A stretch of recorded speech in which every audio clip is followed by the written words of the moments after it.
This episode of the Creep Street Podcast is brought to you by Martini Coffee Roasters. You know, people always look at me weird when I say I start off every morning with a big old martini. But then I set them straight, and I tell them I'm talking about Martini Coffee Roasters coffee. A delicious coffee made by the Martini family. They roast their coffee using a traditional method of sight and sound to roast those little babies to perfection. And they also sell green coffee beans for those home roasters out there. And right now, fans of the Creep Street Podcast can get 20% off their entire order by using the code CREEPSTREET at martinicoffee.com. Once again, for 20% off your order, use the code CREEPSTREET at martinicoffee.com. Martini Coffee Roasters, the perfect coffee to keep you creeps caffeinated.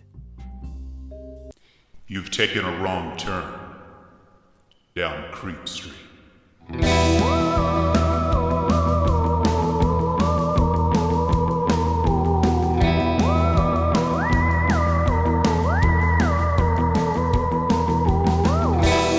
Citizens of the Milky Way, this is Maureen Bogey. And this is Dylan Hackworth. And you are listening to the Creep Street Podcast. Oh, that fresh autumn air. Dylan's out here sniffing. Oh my God, that fresh autumn air. I can smell pumpkin spice. I can smell a bonfire. It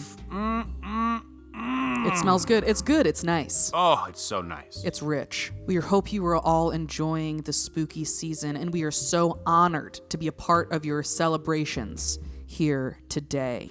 Please, if you are a fan of the podcast, please like, rate, subscribe, share us on social media, tell your friends about us, tell your family about us, spread the good word of Creep Street. It really helps us out, and we so appreciate it. To be kept up on what we're up to. Okay? Yeah. Okay.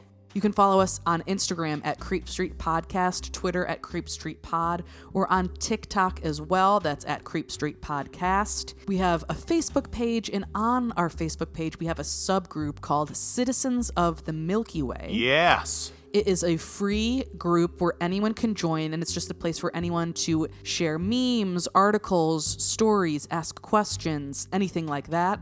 We also usually reveal what our topic is going to be on there a little bit before we reveal it elsewhere. Yes, we do. So feel free to check that out. Once again, it's called Citizens of the Milky Way. Now, here's the deal, everybody. Okay. We know that once a week is not enough. That's funny.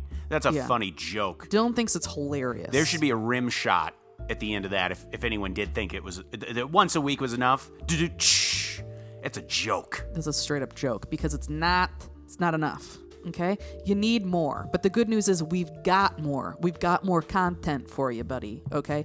It's over at patreon.com. Give it a / give it a Creep Street Podcast. And there we have all sorts of great bonus content. We have movie reviews, movie commentaries, short stories, spoiler casts, interviews. Oh yeah, we've got a few interviews. And full bonus episodes. That's right. Ooh, we just put out just the other day, we released a spoiler cast for the new Halloween Ends. Yes. So if you're curious what we thought about it, just go on over to patreon.com. It's available to all tiers, the $2, $5, $10. It's available to everybody. Because we had some thoughts. We certainly had some thoughts about Halloween Ends. So please feel free to check that out at patreon.com/creepstreetpodcast. In fact, as we are recording this very moment, the madman Marcus Hall is watching Halloween Ends. He just started it. Oh, wow. He's giving me live updates. Huge news. We love this. Because you got to celebrate the spooky season with some horror movies. Absolutely. You got to do it. So please let us know what you have been watching this spooky season. If you have any recommendations for movies for us to watch, just let us know. You can reach out to us at creepstreetpodcast@gmail.com, or you can reach out to us on any of our social medias. Now, last week, we hit you hard. Oh, man, we hit him hard. With a possession case. Oh, scary. So freaky. A classic, big-time possession case. Very scary. The possession of Anna Eklund If you haven't listened yet, we highly recommend that you do. Thank you so much to everyone who has listened already. We've gotten some great feedback from you. We really appreciate that you've enjoyed the episode, you've shared the episode, all of that. That means the world to us, and we're so happy to hear it. Absolutely. And if you're into that, we also have done a few other possession cases too that really are popping in front of my mind right now is the exorcism of Roland Doe. That was last October, yes. Last October, and the possession of Annalise Michel. Yes. Which was back in the summer of 2020, I believe. Absolutely. And also, right now, a big thing people are talking about is the new Watcher series on Netflix. We covered that way back at the beginning. It was episode 9. Mm-hmm. The Watcher House. If you are enjoying that show on Netflix, go check out our old episode on it. Yeah, and if you're not enjoying it, still go ahead and listen to our episode about it so you can learn about what really happened, the true story behind the series. Yes. It's a scary one. So those are just a few scary ones that we recommend you listen to this spooky season. But so as I was saying before, last week we did the possession of Anna Eklund. Very scary stuff, and we're not pulling any punches today. No, we're not. We're sticking with the scary. We're sticking with the creepy. We're sticking with the eerie. Dylan, what are we talking about today? Today's episode is Black-Eyed Kids 2.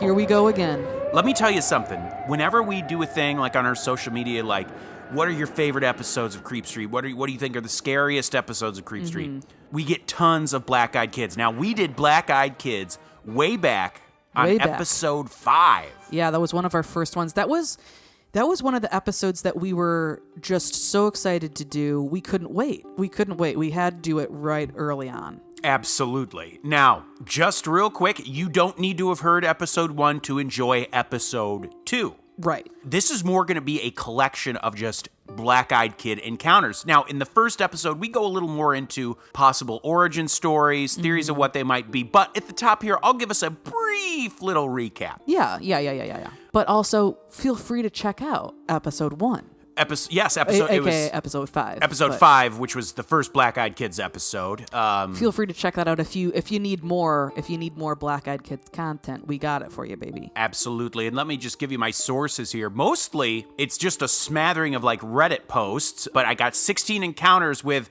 the Black-Eyed Kids by Chrissy Stockton at Thought Catalog, and then, like I said, just a bunch of like Reddit posts. Mm-hmm. So we're just going to dive right into this. And of course, as we know, it's the Halloween season, and we've already given you a couple of scary ones. We wanted to keep that ball rolling. Mm-hmm. And we thought, what better way to keep it rolling than a fan favorite? Like I said, in that first Black-Eyed Kids episode we share a few encounter stories, but mostly it's we go into what exactly these beings may be, origins, all that stuff. As we know, it is the Halloween season. And what does Halloween mean? It means trick-or-treating. It means kids going from door to door, knocking on those doors, asking for candy. If you were a Black-Eyed Kid or a BEK, a Beck for short, what a more opportune time. Oh yeah, this is the time of year that you would see one popping around. Absolutely, and it's the time of year where you would expect kids to be knocking on your door. So this is also a bit of a PSA. Right, yeah. Now, if you are unfamiliar with Black-Eyed Kids, we'll quickly give you a little rundown here before we dive into these stories. Now, while people's encounters with these things differ from story to story, the setup is usually the same. It's evening, and a person will receive an unexpected knock at the door. Immediately before answering the door, the person will have a feeling of both anxiety, but also being drawn to the door. They will open the door and, of course, find anywhere, usually it's between 1 to 3 kids, standing on their doorstep. Now, these kids, they kind of range in age. The youngest usually see is about 6 or 7, and the oldest being about 16, 17. So about a decade stretch of age there. A big time. Absolutely. Immediately, something about these kids seems off. They will usually not make eye contact with whoever has answered the door, which, hey, they're kids. Sometimes kids are shy. Yeah, right. So at first, you might not notice anything. Right. Immediately, this inner battle of being both afraid and wanting to let the kids in will suddenly intensify. The kids will want to come inside, and they may ask in a number of different ways. They may ask to come in so that they could call their parents to come pick them up, or they may ask to come inside because they're hungry or they're cold, etc. Oftentimes, people will report being very scared, but at the same time will catch themselves going to open the door farther to let them in. Right. Well, if that wasn't scary enough, this is only when people actually notice their eyes. As the name implies, these children will have eyes of solid black. And if it's not just solid black eyes, it's almost like there's dark voids in their sockets. Like there's no whites to the eyes at all. It's not just the iris. Right, it's not the just like the iris is black. Right, there's no pupils, there's no iris, there's no whites of the eyes. It's just like black balls, or it's like a void, an absence of color, like it's just voids. Oh, that's so creepy. Like you're staring into the blackness of space or something. Once you've noticed these black eyes, it's something you can never forget, and the kids seem to also know when you've noticed them as well. That is when they'll start to get a bit more aggressive when asking to come in. But that is the important thing to remember. These beings cannot enter the house unless they are clearly invited inside. That's right. Almost like a vampire. Exactly. Almost like in some lore, you're right. The vampire needs to have permission to cross that threshold. But before people even notice the eyes, there are other strange things about these kids that people will notice. And they are strange things that are kind of hard to put your finger on. But for example, it's often reported that the clothes these kids wear seem out of place in time. Not like they're dressed in like obviously out-of-date clothing, like they're not dressed like Henry VIII. Right. But they're often dressed in a way that people often describe as what something that wanted to appear human would dress like. Yeah, like it's just not quite right. Or the way they would ask questions would sometimes, it would sound like they're reading a script, or like someone who might not have the best grasp of the language. They might say things like, "Can we come in for dinner? It's food time." Like imagine like if something that was inhuman tried to write a script to blend in. It was sort of like that. Like there's just little references and things that just don't add up. It's just not, it's almost there, but a little off. That's before you even notice the black eyes. Now, theories, as we said, as to what these things may be are numerous as the sightings of them. Are they demonic? Are they interdimensional beings? Are they extraterrestrials? Who knows? But what is terrifying is that they can show up on anyone's door. Yeah. It seems to be more about the person rather than the location. For example, they may come knocking on a door of a house that's way out in the countryside, secluded, or they might knock on a door in a busy city. They might even knock on a specific door in a big apartment complex where there are many people leaving. And then when the resident asks the manager or doorman or whatever if they saw a group of kids, they'll have no idea what they're talking about. And there's one story we will share about one popping up on a military barracks that we'll talk about soon. That one is so haunting. How did they get into these places with no one seeing them except for the person who answered the door that they knocked on? Well, in fact, our source in Thought Catalog, they have these 10 bullet points that more or less describe these encounters. I'll just read these verbatim. Black-eyed kids will look like normal human children between the ages of 6 and 16, but with pale skin and completely black eyes. Additionally, people who have been in close proximity to black-eyed kids report a feeling of unease that washes over them. While nothing about the children's appearance, aside from the eyes, genuinely frightens the people, they still reported feelings ranging from anxiety to terror at their presence. Some people have also reported seeing black-eyed kids that have talons for feet. Oh, God. Or other demonic attributes, but most sightings are of seemingly normal children. Black-eyed kids are also commonly described as wearing dated clothing or dressing in a manner that is not typical of a normal child of their age. Black-eyed children always ask for something. It is always something that involves being in close quarters with you. They will ask for a ride in your vehicle or to enter your home to use the phone. The earliest sighting of a black-eyed kid was journalist Brian Bethel in 1996, which we talked about. That's a story we covered in the first episode. Yes. The story has been added to internet creepypasta lore, but to this day, Bethel insists that the incident was real and happened the way he reported. In 2014, a British paper reported that sightings of black-eyed kids around the world are rising. and theories about the black-eyed kids are that they are vampires, aliens, or of demonic origin.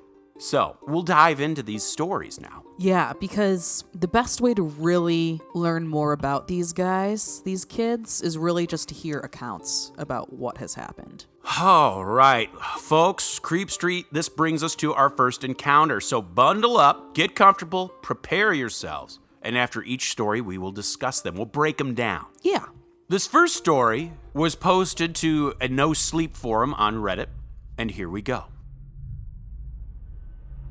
It almost felt like a dream. I woke up to my dog, Lucy, barking. She was upright on the bed where my husband and I were sleeping with our 22-month-old daughter, staring at our door like an unknown stranger was out there rummaging around. I thought she was just freaking out over a house noise. We'd only had her for 3 months, and she was still a puppy. It could have been anything. Our roommate, a creak from the house settling, the awnings moving outside in the breeze. I wasn't too concerned initially. I decided the best bet would be to open the door and show her nothing was there. It sounds a bit silly, but it's what we do with our daughter when she gets scared, and I figured it should work with a puppy too. I opened the door and she raced to the front door. She stood there, snarling at the door. It was an angry, violent growl, one I had never heard her make before. I looked groggily at her and opened the baby gate blocking the doorway, planning to open the door and show her everything was okay. The second my hand reached for the deadbolt, Lucy went wild. She started barking and jumping toward me, and when I touched the metal, she suddenly changed her temper. She whimpered, almost like she was afraid and backing down. As her mannerisms changed, so did mine. I wasn't calm anymore. My heart was racing and sinking at the same time. I had been flooded with a mixture of fear and dread. I looked through the peephole. I can't explain why I looked, but I did. Outside were 2 kids. One was just a smidgen shorter than me and didn't look much younger. I'm 21 and she looked to be 16 or 17. She was slender and pale. Her hair was a light shade of honey blonde, and she wore it long, about mid-back, with long, thin, blunt bangs in the front that covered most of her eyes. She wore jeans, a light wash that's popular right now, and a thin-looking olive-color pullover-style hoodie. She held the hand of a small girl who looked to be around 3 or 4 in the same style jeans and a button-down ivory cardigan. The smaller one looked at the floor shyly, but had the same shade of hair tied back in a ponytail. She held a stuffed toy under her free arm, and it was identical to one my daughter has, and was their style of dress. Had it not been for the feeling of overwhelming dread and fear, I probably would have asked these children in and given them some tea or hot chocolate to get them out of the bitter cold. Something about them seemed off. At this point, I hadn't made any noise. I hadn't shushed the dog or grumbled, nothing. I hadn't turned on any lights. These kids had no indicators I was at the door. The older one spoke. She had a voice that was mature, confident, strong, and accentless. She held her head tilted downward, and I could see her eyes. She said, "We have to use your phone." I stood frozen in fear. How did she know I was there? She raised her head to face me directly, and that was when I saw her eyes. There was a reason I couldn't see them through her bangs before. They were black, or midnight blue, or a dark, dark purple. They were otherworldly. She said, "Our mother is worried." As someone who has always been interested in creepy stories, I knew what she was the second she looked at me through the door. I've never been one to believe in these things. As a staunch atheist and skeptic when it comes to the paranormal, I had written off many a ghost story from friends and family members eager to tell their tale. I didn't believe it. Still, I couldn't rationalize my way out of this.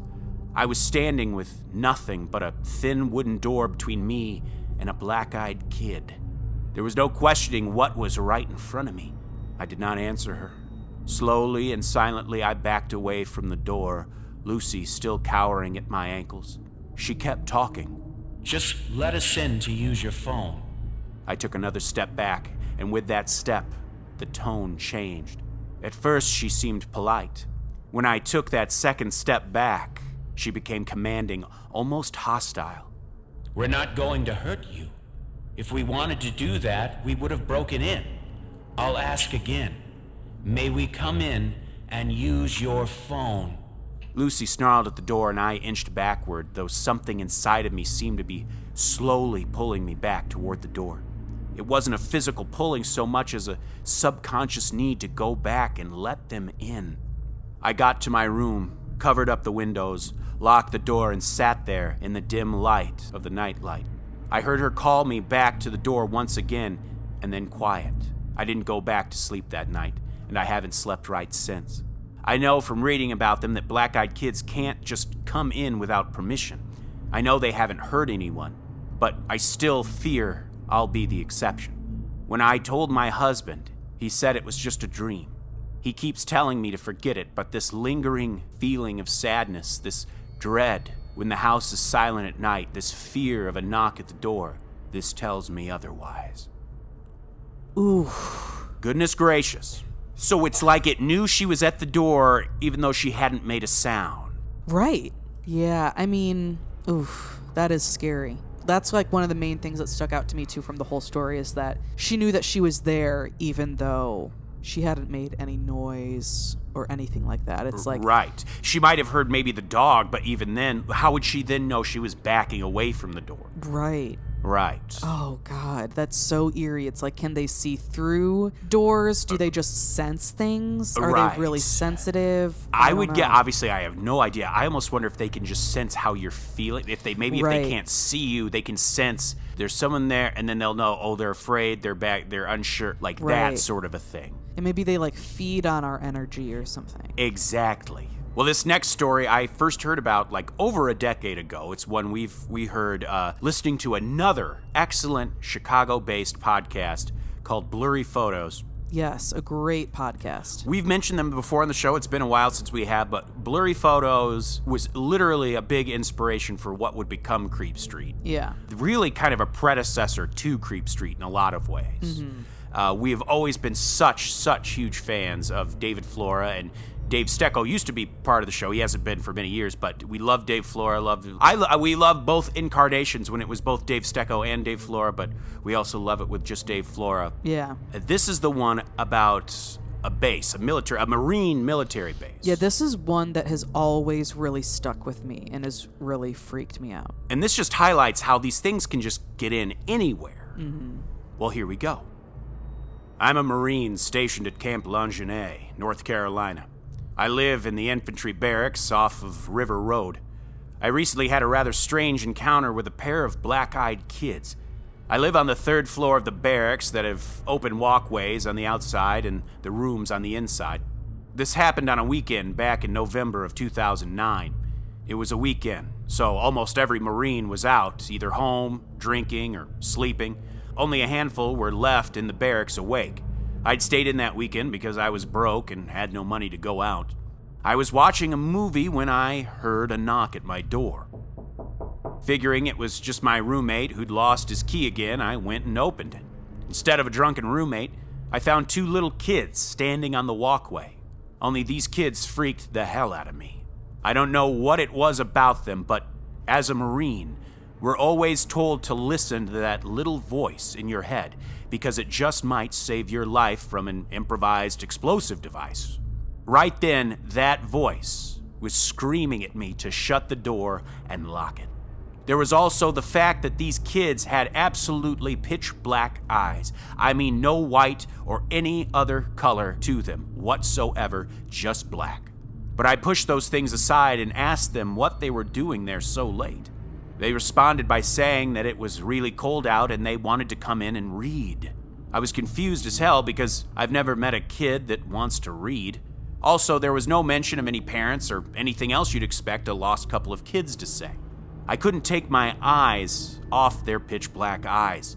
It was like they were sucking me in. I felt horrible and was suddenly frightened for my life, like I needed to immediately take cover.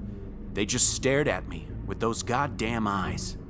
I took a quick look up and down the walkway to see if any other Marines were out, but there was nobody in sight. I turned back to the kids who I noticed had taken a step forward toward me. I got the feeling like I was being hunted, like these kids were predators and out for their next meal or something. Instinct gave way to reason, and I decided to listen to that voice and shut the door and lock it. I heard soft, constant knocking for the next 5 minutes before I heard my window rattle, and then nothing. I went down to the officer on duty the next morning and asked him about it, and he said he hadn't heard of or seen any kids in the area at all, and dismissed it, saying that I'd probably had too much to drink last night. Only I hadn't been drinking at all or anything like that night. I don't know what or who these kids were, but I doubt any of the families here would let their kids wander around at night on a military base. That one really gets me. How freaky is that? Here you have someone who literally is like, they're trained to sense danger. Mm-hmm. And here's a tough-ass Marine who's scared of these children. Right. And he was having these, like, feelings of, like, take cover. Wow. And also, like we said, it goes to show that it doesn't matter if you live in a secluded area or if you live in a big apartment complex. Mm-hmm. It seems that it's more about, it's not like how burglars might stake out a house. Right. Like, this is the house, it's blah, blah, blah. It's more about the person. Right. And why are they going after this specific person? It's just so random to me. Absolutely. And also I think, like, the fact that they start banging on the window or the window starts rattling. Right. Like they're trying to get inside. That really gets me.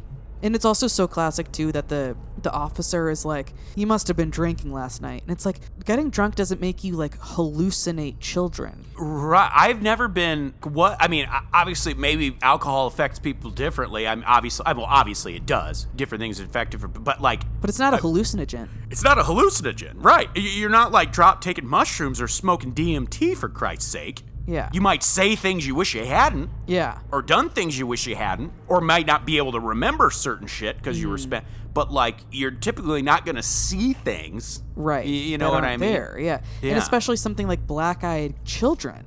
Exactly. I don't know. It's just...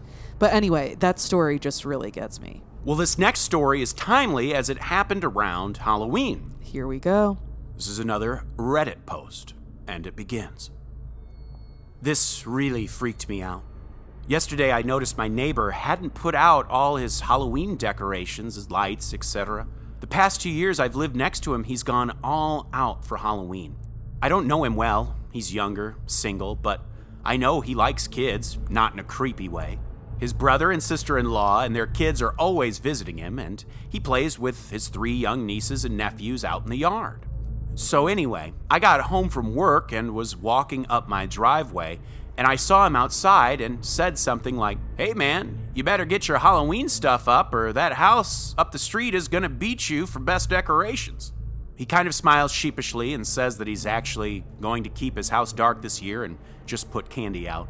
I asked if he was going out of town, but he said no. Something happened last year that really scared him. Now, I was concerned for my own safety if some weirdos were coming around our neighborhood, which is a pretty safe neighborhood with tons of young families living here. So I asked him what happened. He said last year he had his brother's family over so they could trick or treat in the neighborhood, since they live in an apartment complex that doesn't do much for Halloween. He had a bunch of kids come to the door like always. His family took off around 10:30 and there were only a few older trick-or-treaters. But by 11:30, they were pretty much done. So he was inside, watching TV, and the doorbell rings. He grabs the candy bowl and heads over, noticing that it's a little past midnight, and that's pretty rude for trick-or-treaters to still be out. But then notices he hasn't turned off all his decoration lights yet, so his house is still a beacon. He swings the door open and is about to yell, "Boo!" or something to freak them out, but stops dead when he sees the kids at the door. He said one was probably around 13 to 14 and the other around 16 to 17, both boys. They were dressed up, but he remembers the older one was wearing a flannel checkered shirt. He was immediately overcome with uneasiness, like opening the door was a huge mistake. They just stared at him and he noticed that they had really big irises and dilated pupils. He couldn't even see the whites of their eyes, so he figured they were contact lenses. He was frozen there, holding the candy bowl, like he couldn't slam the door in their face as much as he wanted to, so he nervously tried to smile at them, hoping they would break character and ask for candy or something. The younger one said they had gotten lost and needed to come in and use his phone. That was when he closed the door more than halfway on them and said, "No, sorry." And the older one said something like, "Can we just wait in your house until our parents come get us?"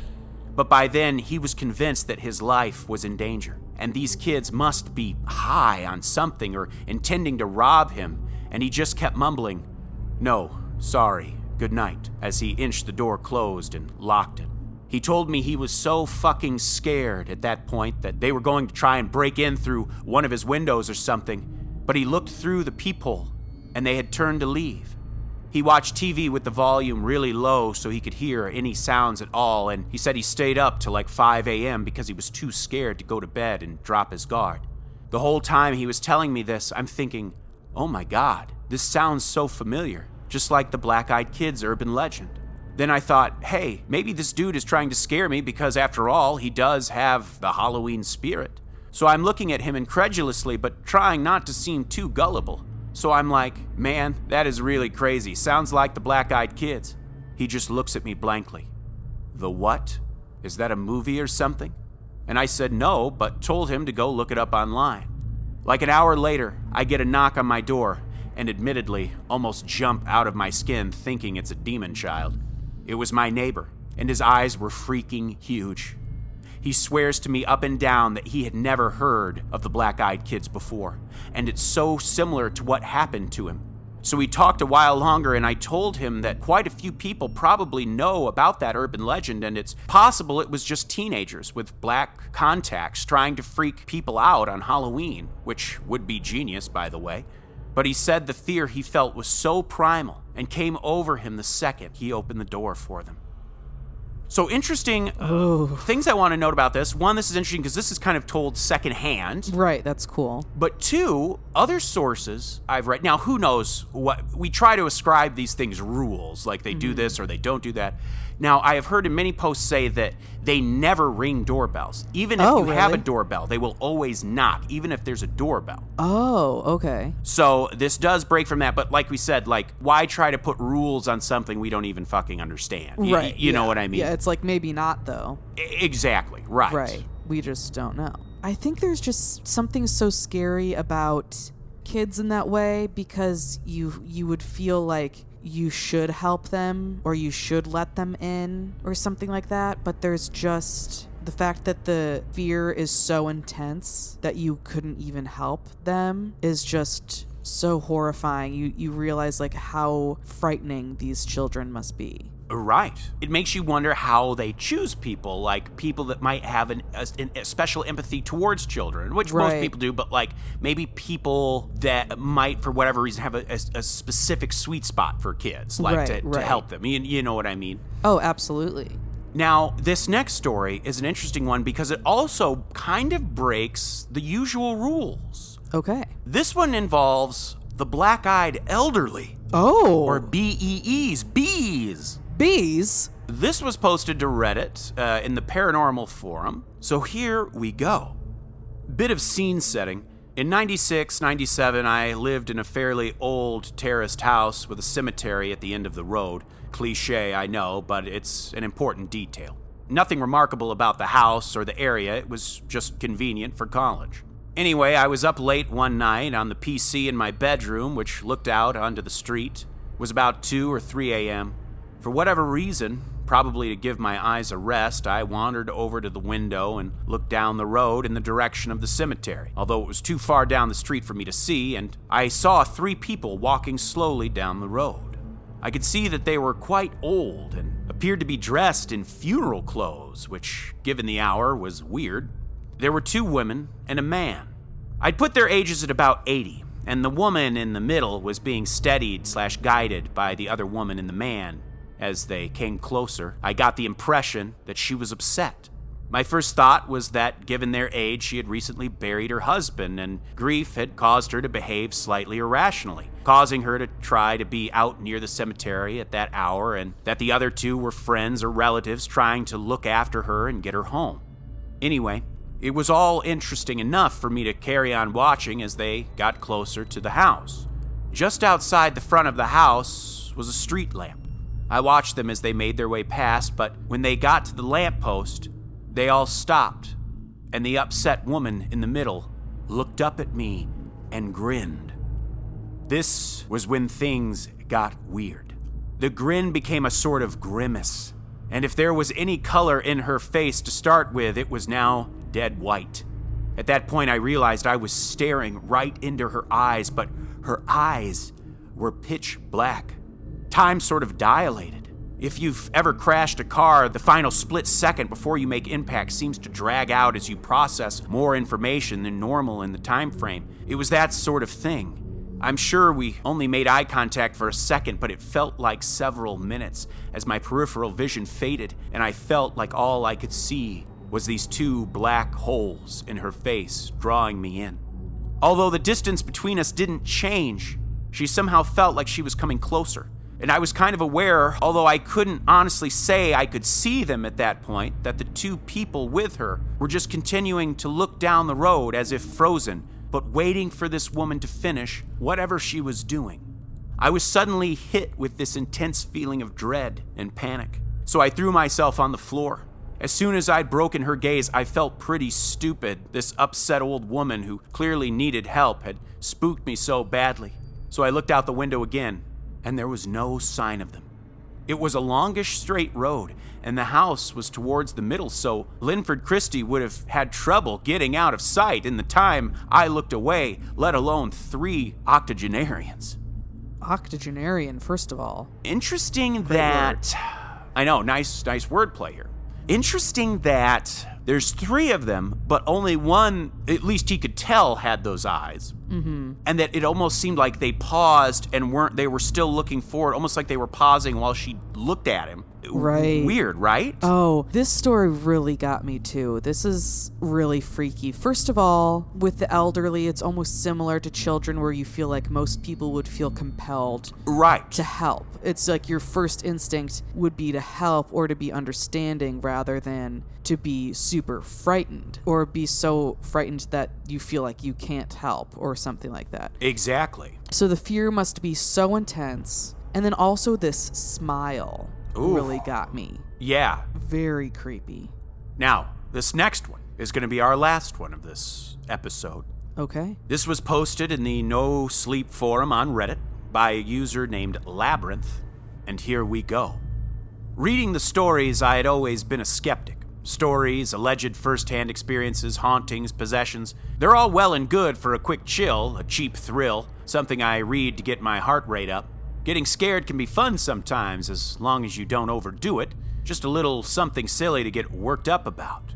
In my lurking in books and on numerous sites on the internet, credible or not, I've come across many a story or account about ghosts, demons, the Jersey Devil, you name it. Recently, I have found my way into stories about the black-eyed kids. No, these children did not get a black eye from a fight. I don't believe there would be a soul out there with the backbone to try and attack these kids. No, black-eyed kids are kids, if that was not straightforward enough, usually. From all the accounts I've read in their teenage years, if they even physically age at all, their eyes are pitch black. No pupils, no corneas, no white showing at all. Pitch black. They have olive skin and wear run-of-the-mill clothing, as in hoodies. However, in a non-physical sense, they always bring with them an overwhelming sense of fear and dread. They are intriguing, and when approached by them, again, from all the accounts I've come across, it's like you are in a slight hypnosis, though you quickly snap out of it when your instincts take over, usually as you meet their eyes. Then there are the theories. The theories about what these black-eyed kids may be. These theories range from lost souls to alien-human hybrids and even to vampires, though the latter may be an extreme stretch to link the black-eyed kids to current social infatuation of vampires found commonly in young persons. In light of all this, I've always been a very fact-based person. If its existence was not apparent, or the existence of the thing in question was not testable or verifiable, to me, it did not exist. However, one long, terrifying night, which still haunts me to this very day, showed me the proof required to open my eyes and mind. My story begins when I left my mom's house. I had gone over to visit because my father, her husband of 63 years, recently passed away, and Mum wasn't taking it too well. I knew she needed support from her loved ones, and I was more than willing to go visit and keep her company, but it was getting late. My mom lives in the suburbs. Tidy lawns, plenty of neighbors, paved roads, and even though it was near 11 p.m. when I left, the streets were extremely lit by the street lights, who always had your safety and ease of mind at heart. These lights only lit the road, though, and glancing across the street, the houses were cast in an eerie shadow. Even a rather safe, charming little neighborhood can seem spooky and uninviting when cast in shadow. I admit, I was terribly chilled. Sliding into my car, I revved the engine and waved to my mother, who was standing in the doorway, wrapped comfortably in a warm shawl. She waved back, her old and fragile arm shaking. I saw her mouth, "Be careful," and I smiled, backing out of the driveway. I turned out of the neighborhood, deciding to take the back way, the shorter way, home tonight. In hindsight, that might not have been a good idea. I live a significant ways away, out in the middle of the country in the old farmhouse I grew up in, which my father had left in my name when he and Mum had moved out into a place smaller, more easy to care for, and affordable, and social. He, my father, had always told me, growing up, don't go out at night and always beware the devils. He was a strong believer in anything and everything paranormal, a very superstitious man, and I always had to resist the urge to laugh at his words, but I knew he meant well. Driving down the dark country roads, there were no street lights, and the half-assed paved road was cracked and filled with potholes. The fields on either side of the road were empty, just blank stretches of overgrown grass and untended shrubbery. The dark outline of the trees of the woods could be seen looming all the way across the fields on the shadowy horizon. One might have even seen a deer or two once in a while in those fields, but not tonight. The moon offered little light as the sky rolled with dark, threatening clouds ready to burst with rain or a storm at any moment. Sure enough, a few moments later, the low grumble of thunder sounded, heavy and long. However, no rain fell just yet, much to my pleasure. I hate driving at night and in the rain, and putting those two together would end badly. I just knew it. Accompanied only by the occasional roll of thunder, I started to feel a bit anxious. I can't explain it. I just felt shaken up, probably because it was night and it could start raining. Or maybe I had been reading too many ghost stories and legends, and tonight seemed to reflect the mood of the stories I read almost obsessively.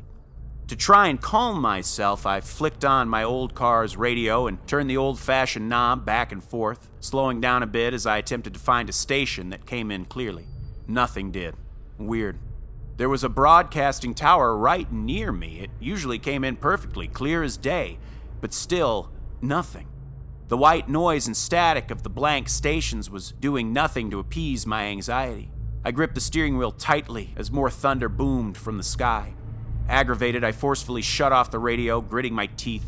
Glancing down at the dashboard, I noticed I was nearly out of gas. Groaning, I searched the road for a sign for gas. As I was scanning the side of the road, I noticed from the corner of my eye 2 figures walking on the side of the road, shrouded in shadow. They were walking slowly. One turned around, walking backwards, his or her thumb sticking out. I felt compelled to pull over, give them a ride, and I found my hands turning the wheel slightly, but I pulled back, realizing how stupid it would be of me to accept 2 random strangers into my car in the middle of the night on a backcountry road. I sped up and past them, trying not to look at them as I did so, though I felt oddly intrigued by them. As I focused on the road ahead, it started drizzling, dropping my mood another level or two. Along with the rain, the thunder seemed louder, closer as the storm moved in. A few seconds passed until I gave in to my compulsion to look at the 2 figures, and I glanced in my rearview mirror. It seemed as if the 2 were walking faster, and the one no longer had his thumb out, but it had to be my imagination. How would I be able to tell if they were walking faster or not? It was rainy and dark. Looking back at the road, I almost missed a sign that alerted me of a gas stop up ahead. A sigh of relief passed my lips and I slowed down, looking for any indication of the stop, pushing the thought of the 2 figures from my head. Soon I was pulling into the gas station slowly as the rain started to pick up. The store was closed, but luckily they had a 24-hour gas pump service. That was good for me, as if they had not, I'd have run out a few more miles down the road. I shut off my car and hesitantly shuffled out of the metal shell and glanced over my shoulder, still not being able to shake that nervous feeling that had manifested inside me earlier that night. I stood under the light of the overhang, trying to figure out how to work the pump, which seemed so overcomplicated in the dim light, and with my mind not being able to focus on this simple task. The rain picked up more, heavier and louder against the concrete of the gas stop as I finally was able to get the pump into my car, forcing my hand to stop its shaking. I had a horrible feeling that my shaking wasn't just because of the bitterly cold night air. Suddenly, the overhang lights of the gas stop started flickering wildly, a couple going out altogether. It seemed as if the temperature dropped 20 degrees in a few seconds as I glanced around, a sinking feeling starting to blossom in my stomach.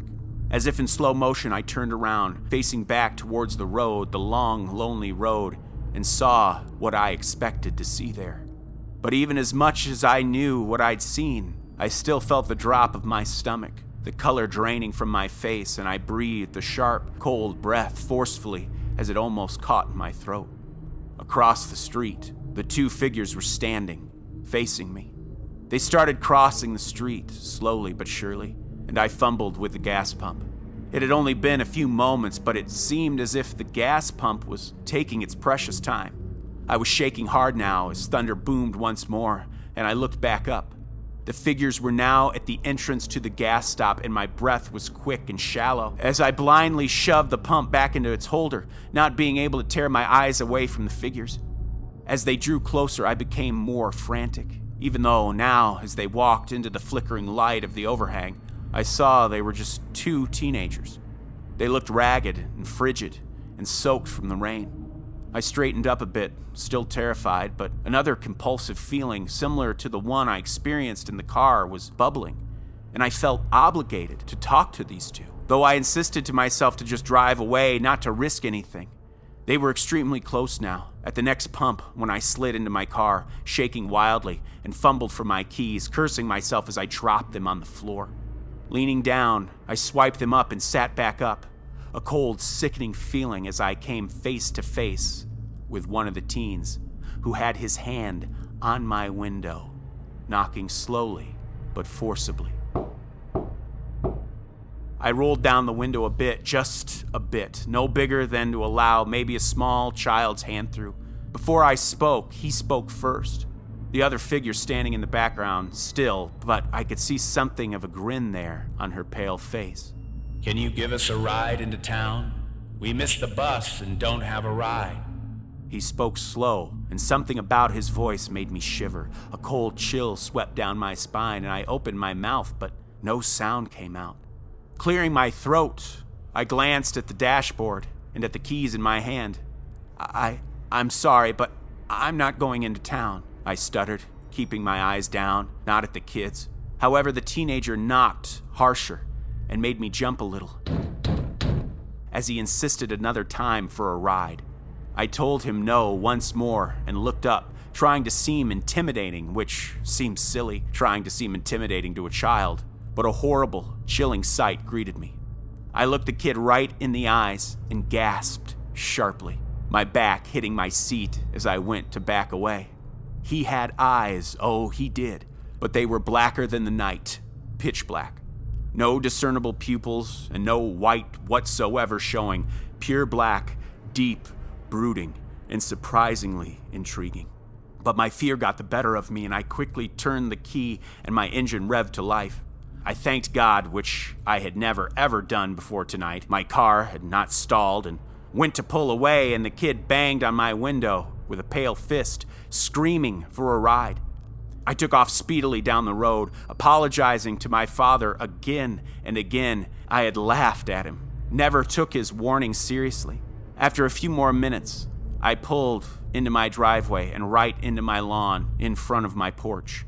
I didn't want to spend any more time outside than I already had, and jumped from the car, leaving the car door open, and ran inside, slamming the door and locking it, even going as far as to put a chair in front of the door in case someone or something tried to get in.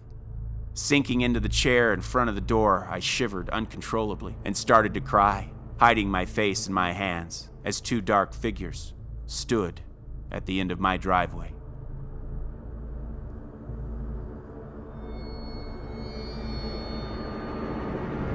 Wow. Wow, indeed. Something about being in the car is really frightening, too. Like that they even can find you there. Oh, yeah. Freaky. Yeah, that was, the first experience we know of, Brian Bethel's, that was in his car. Mm-hmm. Right. Oh. Yeah, so freaky. Folks, Black Eyed Kids, we will definitely do a Black Eyed Kids 3 in the future. For sure. We absolutely will. Dylan, thank you so much for doing all of that fantastic research and compiling those stories for us.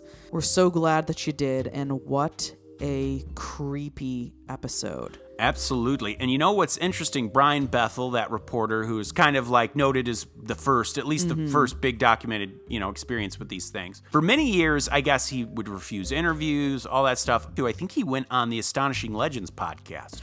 Oh, wow. That's another great podcast we recommend. So we should actually look into seeing if maybe he would be interested in doing Creep Street, because I would love to hear it from the man himself. Absolutely. That would be a dream. But folks, I got a list of names I wouldn't mind knocking on my door in the dead of night. Oh, yeah, for sure. Folks, the names of our top-tier Patreon subscribers, of course, the Dream James Watkins, the Finnish Face Via Lungfist, the Madman Marcus Hall, the Vivacious Vicky McHugh, the Tenacious Teresa Hackworth, the Heartbreak Kid Chris Hackworth, the Oh-So Suave Sean Richardson, the British Bonebreaker Bex Martin, the Notorious Nicholas Barker, the Terrifying Taylor Lashmet, the Count of Cool, Cameron Corliss, the Archduke of Attitude, Adam Archer, the Sinister Sam Kiker, the Nightmare of New Zealand Noeline Vivilli, the Loathsome Johnny Love, the Carnivorous Kevin Bogey, the Killer Stud Carl Staub, the Firestarter Heather Carter, the Conqueror Christopher Damian Damaris, the Awfully Awesome Annie, the Murderous Maggie Leach, the Sir of Sexy Sam Hackworth, the Evil Elizabeth Riley, Lauren Hellfire Hernandez Lopez, the Maniacal Laura Maynard, the Vicious Karen Van Buren, the Arch Nemesis Aaron Bird, the Sadistic Sergio Castillo, the Rapscallion Ryan Crum, the Beast Benjamin Huang, the Devilish Chris Doucette, the Psycho Sam, the Electric Emily Zhang, the Ghoulish Gert Hankum, the Renegade Corey Ramos, and the Crazed Carlo.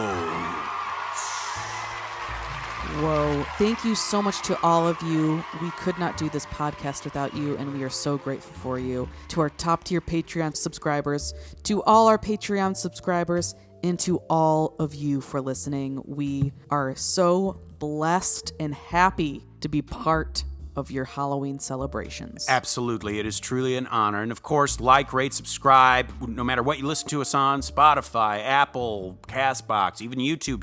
Hit us with whatever the equivalent of 5 stars is. Evangelize the good name of Creep Street. Tell your friends, your family, your loved ones. Please, yes. We thank you so much, and we're so thrilled that we get to entertain all of you fine folks. Absolutely. Citizens of the Milky Way, my name is Dylan Hackworth. I'm Maureen Bogey. Good night. And goodbye. Goodbye.